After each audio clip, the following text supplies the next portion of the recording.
The Pete Alonso era with the New York Mets is now over. Alonso has signed a 5-year, $155 million deal with the Baltimore Orioles, making it the highest AAV ever for a first baseman at $31 million a year. There are no deferrals. There are no opt-outs. Alonso's going to Baltimore. He's going to the AL East, and his tenure with the Mets is now over. You're watching Mets Daily. I'm your host, Jake Brown. You can smash that thumbs up on this video. I know it's going to be hard for a lot of Met fans to do today because they are in a state of mourning. And you can comment below your thoughts on Alonso era ending in Queens. And make sure you hit that subscribe button as well. A lot to react to here. First off, you guys, if you watch this show, you know how I feel about this. I have said for 2 years that the Mets should move on from Pete Alonso and not give him a long-term deal. And I'll explain all the layers of this in a second. But I also understand the emotion that goes along with this. A beloved New York Met, the Mets, all-time home run king, mind you, 264 home runs, not a ton. A guy who is a 5-time All-Star, was the rookie NL home run king with 53. 7 seasons with the Mets, the home run in Milwaukee to save the season in 2024, the polar bear, the LFGM, the pumpkin, all the memories that came with having Pete Alonso in a Mets uniform, all the home runs that he hit at Citi Field and on the road. I get it. I feel for you Met fans today. Today and yesterday combined, losing 2 fan favorites is not easy. It's not an easy pill to swallow. Good for Alonso. I think we got to be happy for Pete Alonso. He's been looking for this bag, this kind of massive deal for a while since he turned down that 7-year deal. Mind you, he could have been a Met. If the whole thing was coming back to the Mets offered him a 7-year, very nice deal, whatever it was, 150 plus million.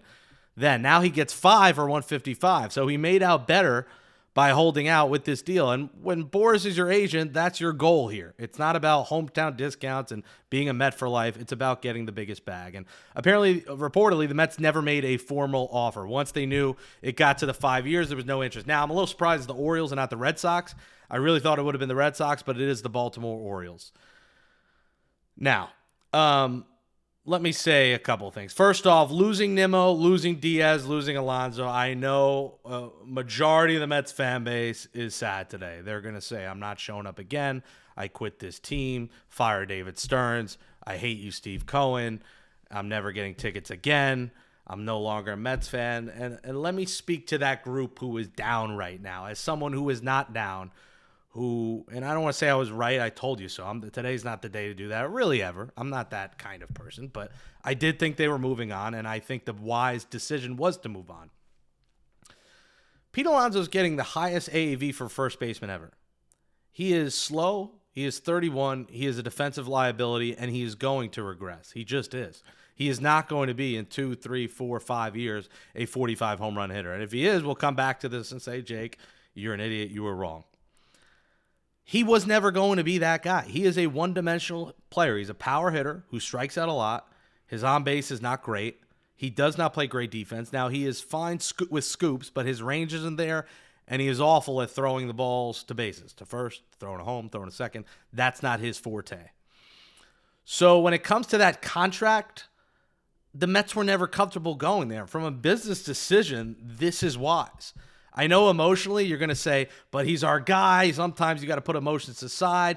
You got the richest owner in sports, and I get that, but why give him all this money because the fans like him? I don't think that's the way to go. He was never Stearns' kind of guy, and this comes from Cohen as well. Cohen could have said to Stearns, no, let's step in there. He didn't.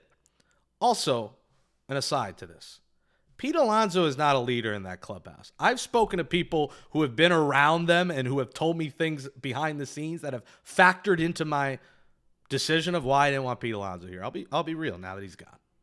I was told a couple of years ago about the ego, about how other players never really looked up to him as a leader. He was kind of a me guy. And that was kind of portrayed with the home run derby. Wasn't even the greatest look of down goes Strawberry.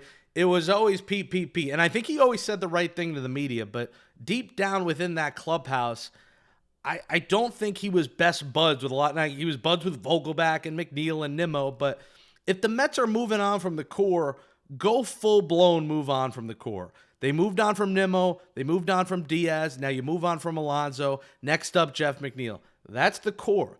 The Mets want to build something new. And this was inevitable to come this offseason, that the Mets were going to make massive changes across the board. And before calling them sleepy, stingy Stearns, fire Stearns, Cohen sucks, those guys talk to other players in that clubhouse. They know who is liked, who is hated, who is between. They know about players' wives, who's liked, who's hated, what the drama is behind the scenes. And with the Mets building a family atmosphere, this plays a part into it as well. You know, that family was not beloved by other family members that are in this organization for the long term. He was never going to be a captain. He was never going to be that guy. He was kind of a goofy guy and a great hitter. I'm not trying to crap on him. He was a great hitter, but a defensive liability and not the kind of guy clubhouse-wise you want to build around. You'd rather build around a guy, at least a guy you traded for, Marcus Semien, for the short term. You have Lindor and Soto here. They're going nowhere. So the Mets didn't look as Alonso as a core piece moving forward and a guy who was going to age very poorly into his mid-30s. And I think you're going to see that. And you knew when they said run prevention and defense that wasn't Alonso's forte. So don't half-ass moving on from the core. Go all in. And it hurts today. And I'm empathetic to 90, probably 5% of the Mets fan base right now. Many may be watching the show who are crying and emotional and sad. I'm completely empathetic to that because, listen, the Alonso home run in Milwaukee was one of the great moments of my life. You don't think I enjoyed the Pete Alonso home runs? You don't think I cheered for him? A guy that I interviewed back in 2020 on my show, Amazing But True, a guy that I met at the Jeff McNeil charity poker event who complimented my silver chain at the time, and I told him that I got it at TJ Maxx, and he laughed. You don't think I feel empathetic, that I feel something? And I know a lot of people are going to bash me, but I'm standing on my ground on this. This is not a hot take. This is what I felt for 2 years, and if you follow me, you felt it. And if you hate me or disagree, that's fine, because I'm one of you. I'm a Met fan. And in the end, we have to realize this. If you quit the team now, don't let the door hit you on the way out. I'm still a Met fan through this, and I know it's murky, dark times right now, but we've been through worse. We've been through back-to-back collapses. We've been through teams that have lost consistently year after year, and right now it looks bleak, but guess what? Right now is December 10th. The offseason is far from over, and I think a lot of people are assuming that the Mets are just going to put Mark Vientos now at first base. There are players out there, and I want to talk about those in a second. The Mets are not starting Mark Vientos or Ryan Clifford at first base. They're going to get a first baseman that, yes, they're not going to get 45, 40, and 120 RBIs. They're not. But hitting behind Juan Soto, you're going to get RBIs. You're going to get production. Hitting behind Lindor and Soto, you're going to get that from someone. You're not going to get as many. But I think you need to look at what the Blue Jays did from 1 to 9 and the deep order that they had and the success that they had. The Mets don't need a top-heavy lineup with 3 to 4 40-homer guys. It's not all about the long ball. It's about defense. It's about on base. It's about station to station and situational hitting. And at times, Alonso failed at that. And 2024, as I've continued to mention, was the best season in Pete Alonso's career for the Mets, and it was the worst season of his life. At his worst, the Mets performed at their best. And I think without him, they will be just fine. And I know it's hard to say that now, and you're going to call me an idiot, and fine, call me names if you want. But I've stood my ground on this, and I do think the Mets are in a better place moving on from Pete Alonso. I don't think he was well regarded in that clubhouse. I know certain things behind the scenes, that there was some animosity. There was an ego thing at play here. And I think the Mets deep down behind the scenes wanted to move on from Alonso. And it wasn't just about the home runs, the RBIs, the polar bear. They didn't want to bring him back just because the fans begged them to bring him back. They didn't like the other layers to having Pete Alonso off the field. And I don't think he's a bad guy. I don't think he's, a terrible teammate. I don't think that at all. But I do think that the Mets can get someone that fits more in this clubhouse than he did. And I'm sorry if you hate me right now and this sucks, and I feel for you Met fans. I know how sad you are. I'm one of you. I watch every game. I go to 50-plus games a year. I know a lot of people that work at that stadium in this organization. I know people behind the scenes that have hung out with family members, that were friends with family members, had fallouts with family members. I know a lot of things. And one of them is that one day you will see that for the future of the franchise, this was the right move. And today's not the day to say that, but one day you will see that that is the case. But again, thank you for the memories, Pete Alonso. What a fun ride it was. So many cool moments. But really, in the end, the Mets didn't win one pennant. They made 2 playoffs in 7 years. One of them, they were eliminated in the wild card. They got past the wild card round once in 7 years, and they got to the playoffs just twice in those 7 years. There was a lot of losing in those 7 years. A lot of cool homers, a lot of polar bear, a lot of LFGM, but a whole lot of losing. And to me, I want to win. That's what it's about. So thank you, Pete Alonso. When you look at the transition of Pete Alonso, that's the next question from fans.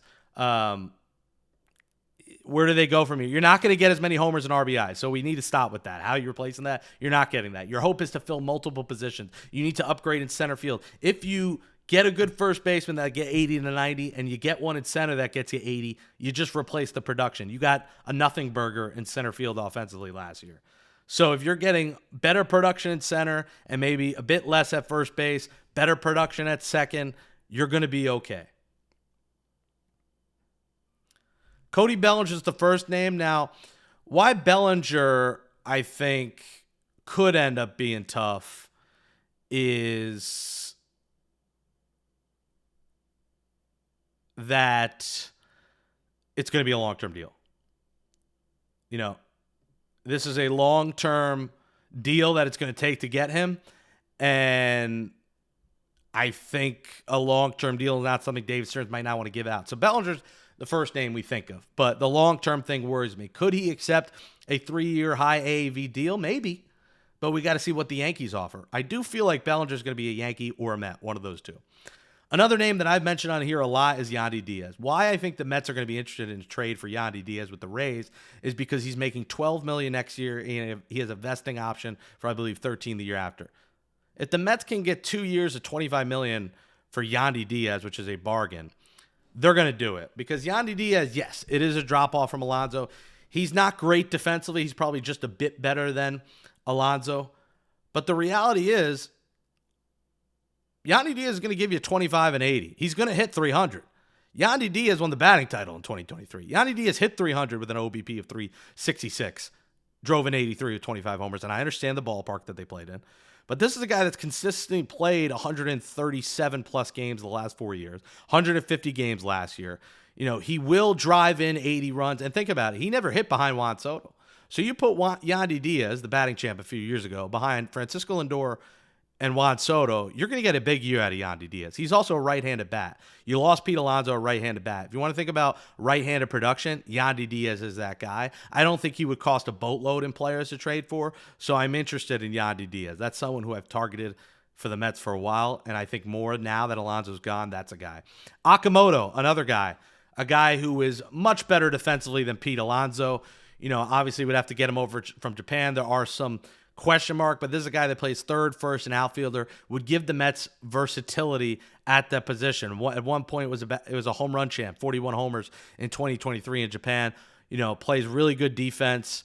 I think the Mets are intrigued by Okamoto. 29 years old, is going to cost far less than Pete Alonso. So if the Mets want to go the Japanese route, there's obviously Murakami as well, but he strikes out a lot against fastballs. Okamoto's a guy. And then I think the worst option, if it's not internal, which I don't think Mark Vienta is going to happen, is Paul Goldschmidt on a 1-year deal. Again, Paul Goldschmidt, a Gold Glover, a former MVP, but he will be 39 years old.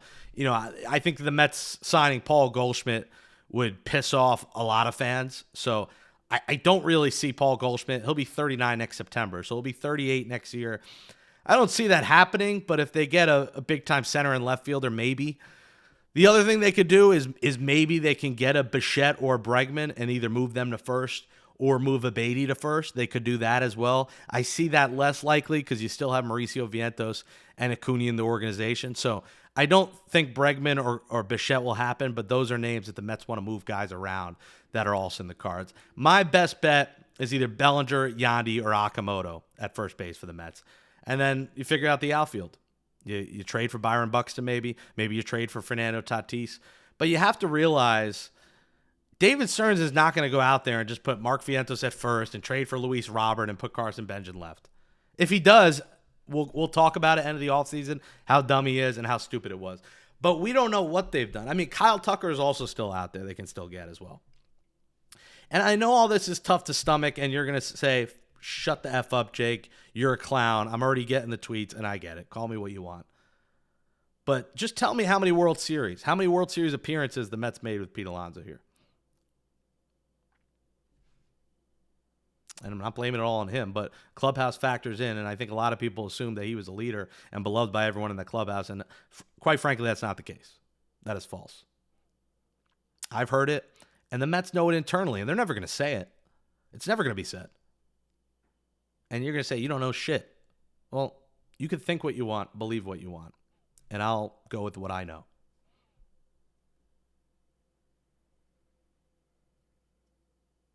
Don't always believe what's said in the media because that's PR 101.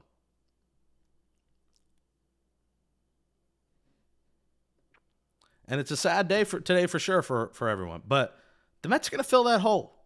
I believe in David Stearns, and I know no one does right now. And these last 2 days have been daggers for a lot of Met fans. But you don't think we've been through worse, guys? Come on now. We're Met fans. We've been through it. If you're quitting now, get the hell out. I don't want to see you. Don't watch this show anymore. If you're quitting being a Mets fan because of these moves, good riddance. Get the hell out. Don't let the door hit you on the way back. I ain't quitting. I'm a Met fan till the day I die, no matter who's on this team. And the emotional ties to Alonso and Diaz make this hurt.